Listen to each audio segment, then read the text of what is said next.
The creativity is a byproduct of what we do, so that's always there.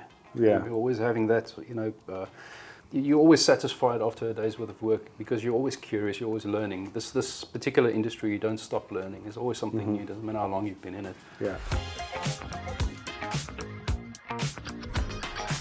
Hi, so we're here with Jaco the Jeweller from Goldsmith Workshop Secrets from the YouTube channel. We're just going to do a little interview, find out some more about you. So I guess to start, what inspired you to enter the jewellery trade? If you're on the creative side of things, it's an avenue to step into where you can actually satisfy the creativity. It's commercial enough to make a living of it. So I think it was curiosity because we had a friend that the family jeweler that we know, that was quite an interesting character, and I've been in his workshop and I was sort of fascinated by the people. Yeah. And by the fact that you can actually do this thing where you play the entire day and get money for it at the end of it, you can make a living from having fun. So yeah. I saw that as a career option, but never really seriously decided that's what I'm going to do. It sort of developed. Were there any particular goldsmiths or jewellers who inspired you during the sort of early years of entering the trade? Early years, I would say that, we come from an era before YouTube or social media, so we didn't really have that exposure. I think you were exposed to the people that you sort of closest to where you lived. So we didn't have a great variety of people. I would say it was more the concept of right. making something that sort of fueled my curiosity. And then it just grew from there. You become interested in something, and then you have this little focus thing where you just let it go. It's different now than what it would have been when I started making jewellery. And in one way it's a lot more fun now. It's very easy to find these tricks and tips and so, and back in the day it was more of a exploring thing, which is also fun in its own. Yeah, trial and error. Yeah. What do you find most rewarding about working with precious metal and creating intricate jewellery designs? The creativity is a byproduct of what we do, so that's always there. You're always satisfied after a day's worth of work because you're always curious, you're always learning. This particular industry, you don't stop learning. There's always something new, doesn't matter how long you've been in it. Yeah. The biggest reward of what we do as goldsmiths is to have that connection to people, because we're essentially working with very special moments in their lives. Yeah. And they trust. There's an item, and then you've got your sentiment.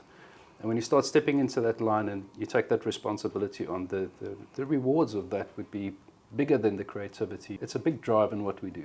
Yeah.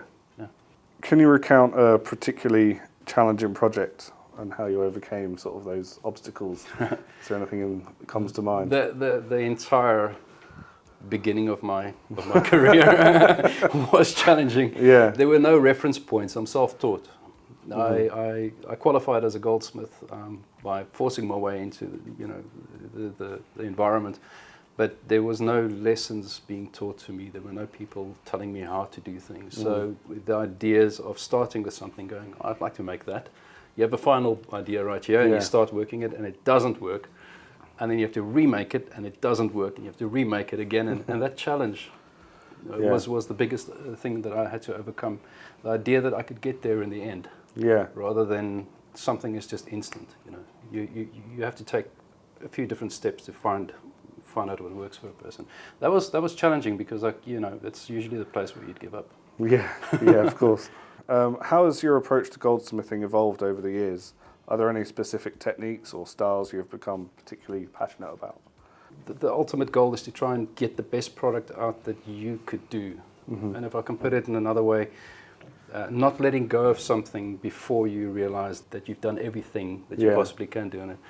That's sort of my problem. At the same time, it's a benefit to what we do, and you tend to go for very fine detail, and it's self-improvement in a way. Yeah. So my style would be that I would not let something go until I'm personally happy with it. Yeah.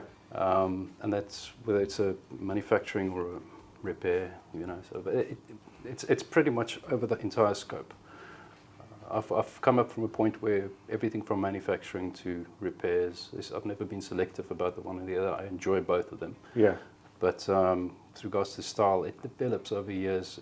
I guess there's something about your jewelry that stands out, but let's say it's like a signature, but you can't really tell what it is. Yeah. But if you had to compare it, I wouldn't be able to tell you what that is. Yeah. But it starts Someone will look forming at eventually. It starts forming into a way that people can see this is your jewelry. Yeah, someone will look at your style without you necessarily identifying that. There are small little things that each goldsmith prefer to do. Structurally is always important to me. Yeah. And with regards to practicality, I'm also a big guy on practicality. I'm a big fan of mechanisms. And you might find that these things come through in the work if you do place orders with me. Mm-hmm. Yeah. In your videos, you've analysed each project considering the customer's needs and their background in the context of the jewellery pieces. Do you feel that this personal handling of each piece makes a big difference? Completely intertwined. Like one cannot work without the other. You know, you've got our machine-made sort of like produced pieces of jewellery, which there's nothing wrong with, where people will walk into a shop and they'd purchase something and there's meaning behind that. But when it comes to personalised making of manufacturing of jewellery pieces, you involve the customer 100%. So when we sit down, it's typically about an hour of eliminating ideas, what would work specifically for them. So, for instance, we had a customer that came in that was a rower. We did a video on a ring that had a little bit more bulk to it. So you could still bring in a little bit of that personality and adapt it for the customer. This is just for usual jewelry, but when it comes down to engagement and that kind of stuff, it even gets more special because you really want to focus it in and make sure that that customer feels that that is 100% their jewelry. So we like involving people as far as possible, which is another thing about the videos. It's nice to see, you know, it's a sort of the birth of the project. Yeah. It's more than just an item, it becomes a story, you know, in the whole process. It makes us all feel warm and fuzzy. Yeah. So obviously you mentioned price. In terms of in jewellery industries in between South Africa and the UK, what would you say are the noticeable differences?